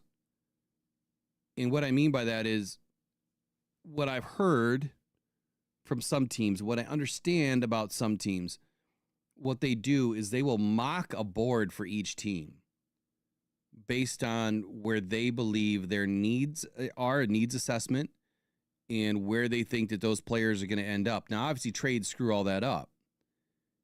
So when they're looking at their board and then they're looking across, picks that are within this area, what are teams looking for? It's all based on intel that they get throughout the offseason process leading up to the draft. Starts at the combine and maybe even before the combine. But those meetings that they have with all of the other teams, I mean, a lot of information is shared, a ton, especially with guys that have relationships with each other that they can somewhat trust, right? That they're not going to, try to, use it in a way that is negative, but they understand what each team is looking for to a degree. Yeah. I think Brad he made the right move. Now, I will say this one more thing about Isaac Tesla. If you don't understand the way that the draft picks work, and I know I've said this 2 or 3 times now, next year's comp pick was a free pick. Who cares? Right? We were not supposed to have that pick. And because of some stupid Rooney rule, you get this free pick. Some teams maximize that, right? Maximize that rule and try to, get guys, that are really good, bring them in and try to get them coached up and get them out so they can get a bunch of draft picks. 49ers are a big team that does that. But you can't always count on it. And so the Lions have an extra 3rd pick next year that they traded. Didn't mean squat because that was really a 4th round pick. And it was worth about 35, 40% less than normal. 1, because it was a comp pick. 2, because it was a future. And then the future 3rd also is discounted because it's a future 3rd. So the Lions really traded a 3rd and a 4th next year to get Isaac Tesla with a pick swap, of that round as well. Which at the end of the round, we got to remember, those picks are not worth as much. The Lions moved up an entire round to do this. So to think that at least a pick swap and an extra 3rd round pick would have been a minimum to move up an entire round. Who they're trading with also knows that they're picking at the end of the round next year too, most likely. So I'm not as worried if you get your guy. He has to work out, but let's not bash Brad Holmes because he traded 2 3rd round picks. Now, next year, yes, you could have made an argument where those 2 third-round picks are now worth what they are worth. The discount's not there. You could have taken those 2/3 and you would have only had 2/3. You could have taken those 2/3 and let's say your first-round pick, if you're picking at 32 next year, and taking those 2/3, you might have been able to move up to 20 in the first round, potentially. So that's probably what the Lions could have done. Or they could have maybe added those 2/3 together and moved up into the back end of the second round. Again, moving an entire round again. That's about all the Lions could have done with those 2 third-round picks, or just grab 2 third-round picks. Mm-hmm. But how many of them are going to make the roster? That's the question. How many more guys are going to make the roster? Now, I would say, 4 more guys next year can make this roster, but it's getting pretty thick. So, all right, what's next for you on Lions news? That's it for Isaac Tesla. Rookie minicamp preview. Who are you going to give the early jump to or the early odds-on favorite at guard? You got Tate Ratledge, Mahogany, Graham Glasgow. Who do you think? I mean, let's throw Giovanni Manu in there. Who are you going to give as your early favorite? So for me, I would say Ratledge on that one. There was one quick thing too I was going to point out as well, because you were talking about teams having intel and knowing when they're in the draft room. It's hard. There's a ton of players, but I don't know if anybody saw, there was a guy, Michael Silver from The Athletic. He was chronicling the Jaguars draft. He was in the war room with them. The Rams were on the clock. He turned to James Gladstone, who's the Jaguars' new GM, and he asked him, he said, hey, who do you think they're going to pick? So he's doing all his work. He's doing everything for Jacksonville. Hey, James, the Rams are up. Who do you think they're going to take? And from what Michael Silver reported, he turned to the draft board, squinted his eyes, took like a 10-second look, and he said, oh, they're taking Terrence Ferguson.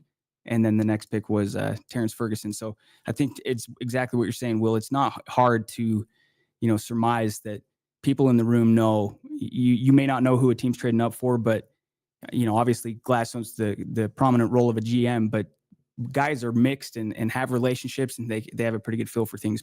But for the Lions, the guard, to get back on track here, Tate Ratledge for me. I think that was also part of why Brad Holmes was so convicted to move up and select him, because when you make a bold move like that, your plan is to play that player day one, in my opinion.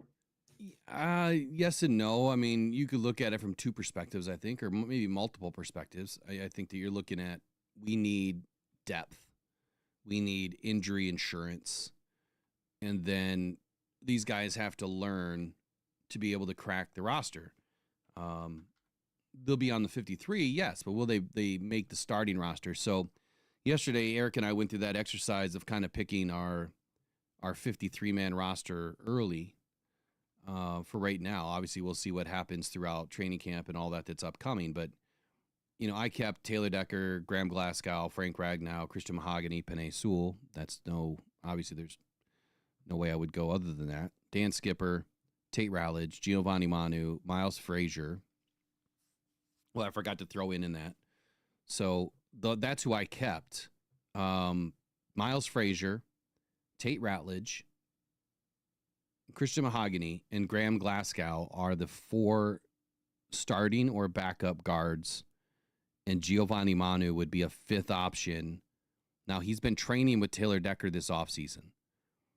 One would think that Taylor Decker's trying to get him up to speed on being a swing tackle, filling in at left tackle. Maybe he'll be utilized in certain packages, giving Taylor Decker a break. Who knows? Or maybe they're just trying to get him ready, and Taylor Decker's doing the right thing by being a good mentor, which I hope is the case, right? There also was talk from me last year saying that maybe the Lions put Giovanni Manu at guard the following year. Not to say that would be his only position. And then this year, I said it again, and then Brad Holmes walks up to the mic and says, we might put Manu at guard. And I kind of started laughing, chuckling to myself, like, again, everyone thinks that I'm nuts when I say these things. And then Brad Holmes backs it up. But the fact that they took 2 guards in this draft now makes me think that they might not. They might not. They might try him out at guard and just see how he does. But I think that they're going to stick with these 4 guys as the main 4 guys. They've got their 4 guards. They need at least 4 tackles. And then they need a center and someone to back up center. And so when you look at that, that's 9 guys. You could stretch to 10. But if you have Graham Glasgow on the roster, he is your backup center. He's also one of the 4 guards. So I think the Lions might only keep 9 on the offensive line this year. So my apology when I said to throw Manu in there, but I'm going to throw Manu in there as well. I think it's going to be Tate Ratledge winning the right guard position.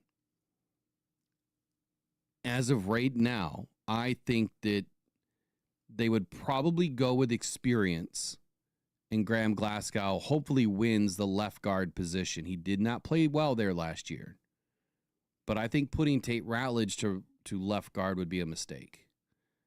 At least right now, because he's always played right guard. If Graham struggles, then yes, I think that it's probably going to be Mahogany. And then you'll have Miles Frazier behind Tate Ratledge. And if Mahogany is struggling, then maybe you see Manu get a shot. But I don't think that Graham Glasgow goes anywhere right now. I think that he's too valuable at center. He's way too valuable at center, and he'll play just fine at center. So that's my take on that. Yeah, I agree with you. I think you're spot on with the great thing is that they're trying to be pliable with these different players. But yeah, I think Graham Glasgow is going to be, you're going to keep him around in case one of these younger guys, a Frazier, a Ratledge, is for whatever reason struggling throughout camp, because you don't want to throw a rookie in there. You're going to, I agree. I think that Ratledge will be the guy that starts, but also they're not just handing out. You're not guaranteed to be a starter because you were a high draft pick on the team. It might still be Glasgow at the start of the year and then a transition, or, again, depending on how camp goes, but Glasgow still has value to the team. He absolutely does. Now, the Lions did give him a decent extension, so not that money really matters, but it kind of does when you look at the cap situation and what's coming next for extensions. I think that Brad has to pinch every penny right now to be able to just stick to the forecast of what they're trying to get done. All right, speaking of UDFAs, you already know mine. Who do you think might have an opportunity? Seems like every year we have a UDFA that makes a splash. So you have, I mentioned them earlier. I don't have them in front of me now. Yeah, see if I can get that list pulled back up. I do know yours. Yeah, mine's Kai Robichaw.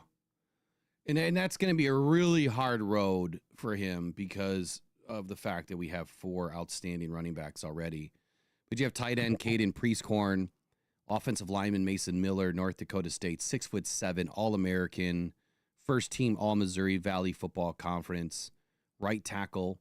In his 5th and final season at NDSU, he earned a 77.7 grade, 1,000 snaps, and he only allowed 2 sacks and 17 pressures the entire year. What's crazy is, didn't Gray Zabel come from that same school? North Dakota State U, right? He did. So yeah, absolutely. How on earth does their right tackle go undrafted? Was he not that great? I don't know. The Lions obviously ended up with a good one here. We got Kai Robichaud, running back, Boston College. He rushed for over 700 yards in both 23 and 2024. 18 starts, 18 rushing touchdowns. He led the Eagles the past 2 seasons in the 10 touchdowns he had in 24, tied A.J. Dillon's record for the program most rushing touchdowns in a single season. Then you also have running back Anthony Tyus. He rushed for over 1,215 yards and 9 TDs, averaging 5.1 yards per attempt, 93.5 yards per game. this last season. He also caught 16 passes for 137 yards.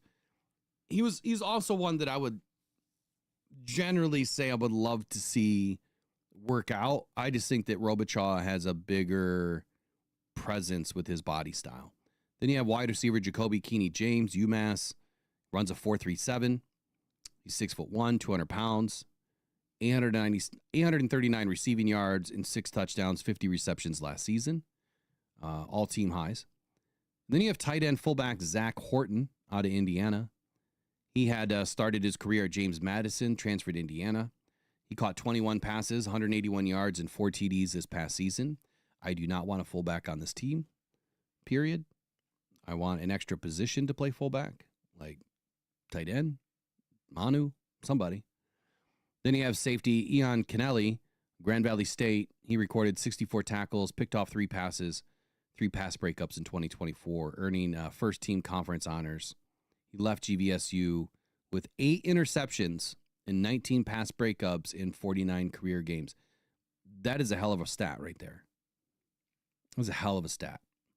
Man, just being up the road for me, I need to get to some GVSU games. Center Leaf Fautanu, Arizona State, played in 3,329 snaps in his career. Third most among all active FBS centers. He started 47 consecutive games, 89.3 pass blocking grade, and was the best for any FBS center and 7th among all players. And then you have Gavin Holmes out of Texas, corner, who began his career at Wake Forest, transferred to Texas, and in 2 seasons with the Longhorns, recorded 30 total tackles and 5 passes defensed. So out of all of those, which one or two are you watching or none? You know, it's so funny because we've been discussing this. You've been on it early. You know, it's going to be super hard to make this team. Mm-hmm. To me, the one that stood out to me was Jackson Meeks. And honestly, it was just because I saw, man, they, guaranteed him that $200K. And I don't know, that seems like a lot. I don't know what the average, what everybody else got as a guaranteed amount. But they did take Lovett. I don't know. There's just, honestly, it's hard for me to say. I'm just guessing Jackson Meeks, but there's just so few roster spots. Maybe Jackson Meeks is somebody that they would keep around on the practice squad. But otherwise, I don't know. Anybody's guess is as good as mine as far as, any of these other players having a shot to make the roster. Because here's what I'm going to run down and say the guys that I'm looking forward to the most. This center, Lee Fontenot, Arizona State. I'm going to dive into him. Now, I do have videos that are going to drop. I know I've been saying it all week, but I didn't release them for a reason. I wanted to make sure that I got some other video clips out to try to get my algorithm back up. So I like this Lee Fontenot. I mean, 3,400 snaps in his career just about. And he was, one of the best ever in the FBS. Amazing career that he's had. Arizona State's not like just some slouch football team. They're a pretty good football team, right? Yeah. They don't win a whole lot, but they're a pretty good football team. They had a good year this last year, yeah. So I'm loving him. Hopefully he's going to show up. This Jacoby Keeney James, he's got great speed, but the Meeks kid, where's he at? Meeks. Why is he not listed on this? Where's he at? Syracuse, the nephew of, I think he's a nephew. Smith, yeah. So Meeks is one to watch. Now, it's going to be really hard for him to crack a roster, but that doesn't mean he won't stick around in the practice squad. Right. Kai Robichaud, I think he has that David Montgomery in him. That's what I see for him. And if the Lions are looking at moving on from David after his contract is up, I think he has one more year after this year.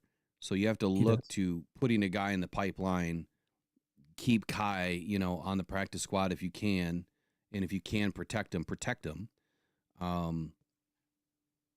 Stuff like that. And then this North Dakota State offensive tackle, I think that he's supremely one of the best in this UDFA class. So right tackle, Mason Miller, fun to watch. I think he's going to be a guy to keep your eye on. Kai Robichaud. And the center, Lee Fautanu.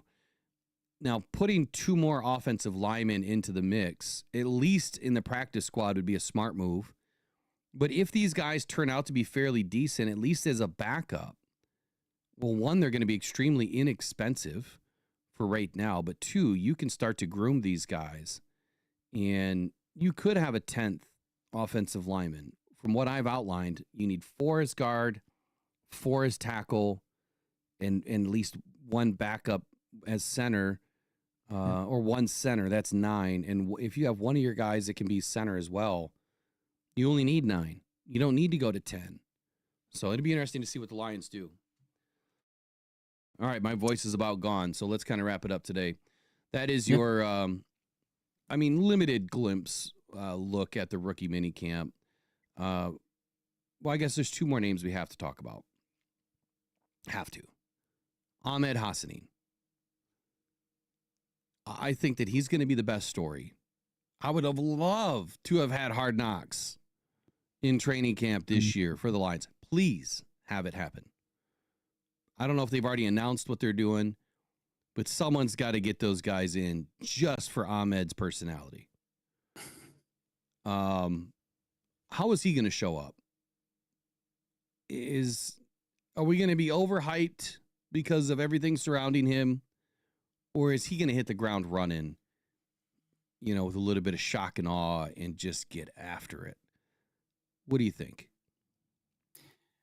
I think I was talking with my good friend Bobby yesterday. He was listening to the interview we did, and he asked me, he's like, man, so if this guy is like a physical freak of nature, right? He's number 1 CrossFit, number 1 jiu-jitsu, MMAs. He's stud at Boise State. He says, so how does he go in the 6th round? And I said, that's a great question. I don't know how this all works, where there's a ton of these players that get drafted. We started thinking, oh man, there's politics involved. There's all these reasons, but just from everything I've learned about Ahmed since the draft, to me, it seems like, man, I'd be happy if they took this guy even in a higher round. And then maybe people would feel like, hey, see, they really did address the need of an edge rusher. And it doesn't feel like it's a flyer on a late round pick. I think he's going to show up with the right attitude based on, what I've learned in our conversation with Corey. I feel like Ahmed is going to take what's given to him, but at some point he's going to start. It's kind of like take what the defense gives you, but at some point he's going to make him give him what he wants. I think at some point, I feel like Ahmed is going to make it so they can not keep him on the bench.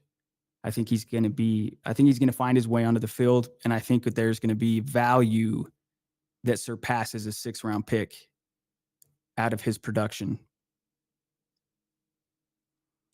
Yeah, I think the same thing, man.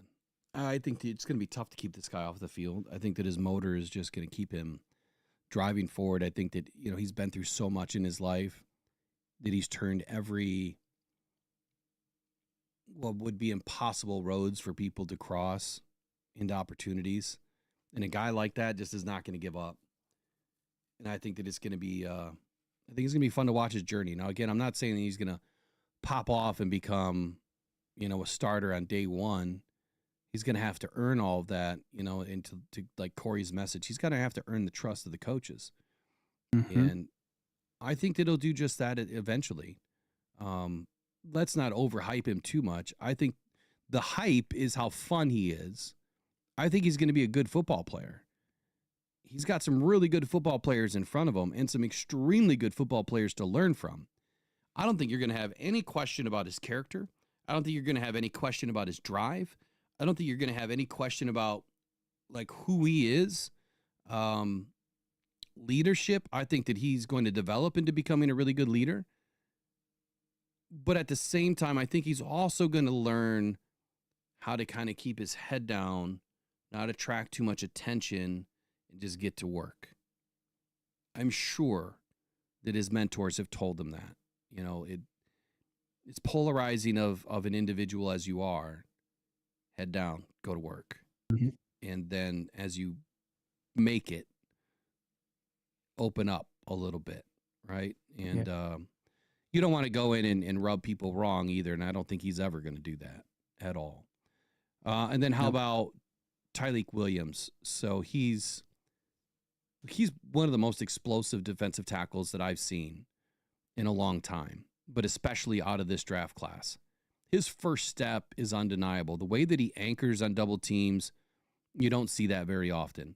So what do you think about Tyreek Williams? Is he going to just jump right in and take over, this defensive line for a Lee McNeil? Or do you think that it's going to take some time and that Levi is going to edge him out?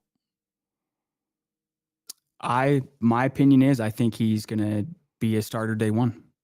And I think that you're going to look at it and say it's the sum of the parts. One play, Hutch might get a sack. The next play, Tyreek might get a half a sack, blowing up a run on the next down. I think you're going to start to look at the team as a whole and be like, man, everybody's brings something different to the table. I know how much the Lions love Levi, but I think that Tyreek's got a role day one, my opinion. I think that he has a role day one, and I think role is a perfect word to describe what Tyreek Williams will be immediately. Role player. I think that there's going to be a rotation between him and Levi. I think that when we get into the season, without even seeing what these guys are going to do yet, my guess, my opinion is it's going to be game specific. So depending on the matchup, whether it's a really good run team or a really good pass team, is going to depend on what Tyreek's role is versus Levi. Levi last year was a top 16 defensive tackle at getting after the quarterback. And a lot of Lions fans that want edge are stuck not recognizing that fact. That Levi was also a top 10, that DJ Reader was also in the top 32 talk. He had a little bit of a regressive year, but he also came back from a major quad injury. Now he's in his second year removed. DJ Reader is going to be DJ Reader of the old. He's going to get in there and get after the quarterback. Maybe he gets his 4 or 5 sacks this year. That's great.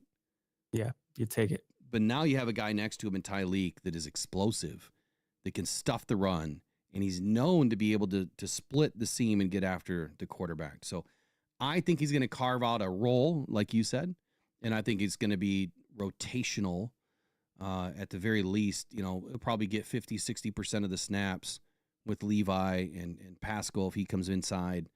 At least for right now, you've also got Lopez. So you've got a really good problem right now. You have really good football players that you can now roll these guys in 50, 60% of the game, and no one's going to be tired. That's exactly why I'm so ecstatic about what Brad just built. Imagine how rested these guys are going to be when they come in. You got your first and second down package. You got your second and third down package. You got your third and your fourth down package. Now it's just game specific. Where you're at in the game specific, right? The details, man, mean everything. And I think that Brad Holmes is doing a wonderful job. And I think that Dan Campbell's going to get the best out of these guys. So, all right, let's end it for the day. Final 30 for you.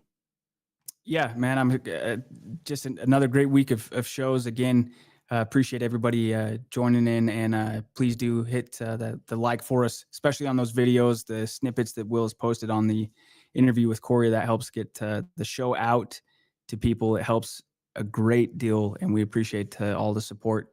And I hope everybody has a great weekend. And I'm excited to be right back here Monday or Tuesday morning next week and getting right back on the Rocked On Detroit Lions show.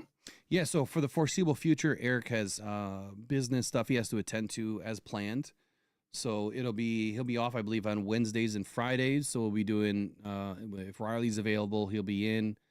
And depending on what happens with someone that I'll be talking to this weekend, we might be adding someone additionally to the show, and maybe an additional show period. But we'll leave that undiscussed right now until we actually have a conversation.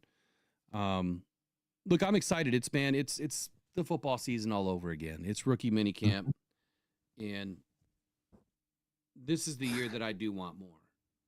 Yes, sir. I want a lot more, and it's against all odds for me. I hope to hear that the new moniker of the season is against all odds for the Lions. See, last year you had evolution. Yeah. You're going against against all odds this year? Against all odds is what I started with. That's why I made that, to start the show off. And it's against all odds, man, because last year it was against all odds that we won 15 games. It was against all odds that we lost 16 players to IR by week 15, and we're still able to win the 1 seed. It was against all odds that we're going to lose Ben Johnson and Aaron Glenn in the offseason, that we're going to come back this year and repeat what we did last year, but better. It's against all odds because the Lions have been proving time and time again, no matter what happens on this team, you put a foot in it, you pivot, and you move forward. And they know exactly what to do with that next step. So it's against all odds. We'll see you guys back here next week, Monday. I'll see you this weekend. Again, please share the videos. I haven't been doing a lot of videos, so we need to get back into the algorithm. Really appreciate it. And then welcome Adam Gakowski in as one of the new moderators. Adam, I'll reach out to you. I know that you emailed me, so we'll chat about it. And, man, have a wonderful weekend, everybody. Rookie minicamp. Enjoy it. Enjoy the weather. Go on Pride. Go Detroit Lions. We'll see you in the next one. Yeah, 1 2 1 2. Hey yo, AC. 1 2 1 2. Mic check. Hey, can y'all hear me out there? Hey. Against all odds. Against all odds. Against all odds.